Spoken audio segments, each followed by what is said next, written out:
விஜயகாந்தின் 2வது ஆண்டு நினைவு நாளையொட்டி சென்னையில் உள்ள அவரது நினைவிடத்தில் மத்திய இணை அமைச்சர் எல்.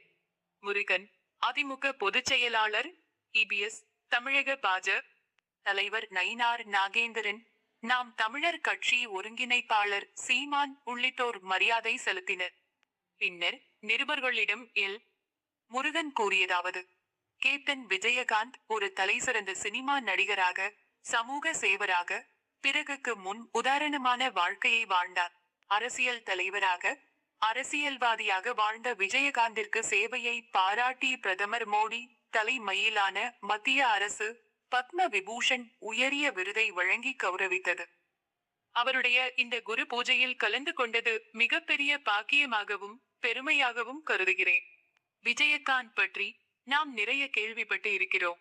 விஜயகாந்த் புகழ் மென்மேலும் ஓங்க வேண்டும். அவரது புகழ் பரவ வேண்டும். அவரை பற்றி வருங்கால தலைமுறையினர் அறிய வேண்டும். இவ்வாறு எல். முருகன் கூறினார். பெரிய இழப்பு. தமிழக பாஜ. தலைவர் நயினார் நாகேந்திரன் கூறியதாவது: தன்னுடைய பொது வாழ்க்கையிலும் சரி, தன்னுடைய அரசியல் வாழ்க்கையிலும் சரி, தன்னுடைய ரசிகர்களை பொறுத்தமட்டிலும் சரி, தனக்கு என முத்திய பதித்த தலைவர்களின் வரிசையில் கேப்டன் முதன்மையான இடத்தை பிடித்துள்ளார். அவருடைய மறைவு அவரது ரசிகர்களுக்கு மட்டுமல்ல, அவரது இயக்கத்தை சார்ந்தவர்களுக்கு மட்டுமல்ல, அவரது குடும்பத்தை சார்ந்தவர்களுக்கு மட்டுமல்ல, எங்களுக்கும் பெரிய இழப்பாகத்தான் கருதுகிறோம். நண்பர் என்ற முறையிலும், சட்டசபையில் அவருடன் பணியாற்றினேன் என்ற முறையிலும், அவர் எல்லோரிடமும் பழகும் விதம் இன்றும் நினைவில் நிற்கிறது. அவரது புகழ் உலகம் எங்கும் வாழும் மக்கள் மனதில் ஓங்கி நிற்க வேண்டும். இவ்வாறு நயினார் நாகேந்திரன் கூறினார். நல்ல மனிதர். நாம் தமிழர் கட்சி ஒருங்கிணைப்பாளர் சீமான் நிருபர்களிடம் கூறியதாவது: நல்ல தலைவனாக, நல்ல நடிகனாக இருந்தாரா என்பதை விட நல்ல மனிதராக இருந்தாரா என்பதே முக்கியம்.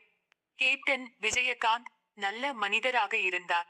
மனித மாண்பை பாதுகாத்த மாமனிதர் விஜயகாந்த். கேப்டன் விஜயகாந்த் என்றால் மிகச்சிறந்த மனிதர் என்பதை யாரும் மறுக்க முடியாது. ஒரு மனிதன் எப்படி வாழ்ந்தான் என்பதை அவன் மறைவிற்கு பிறகு மக்கள் மனங்களில் நிலைத்து வாழ்வதை பொறுத்துதான் மதிப்பிட முடியும். இவ்வாறு சீமான் கூறினார்.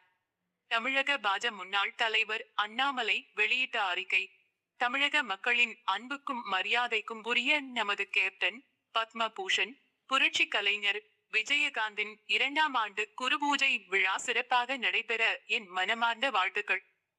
தனி மனிதனாக வந்து மக்கள் தலைவராக உயர்ந்த அவரது வாழ்வும் நேர்மையும் துணிச்சலும், வறியோரின் பசி தீர்த்த அவரது பண்பும் என்றும் தமிழக மக்களின் இதயங்களில் வாழும். இவ்வாறு அண்ணாமலை கூறியுள்ளார்.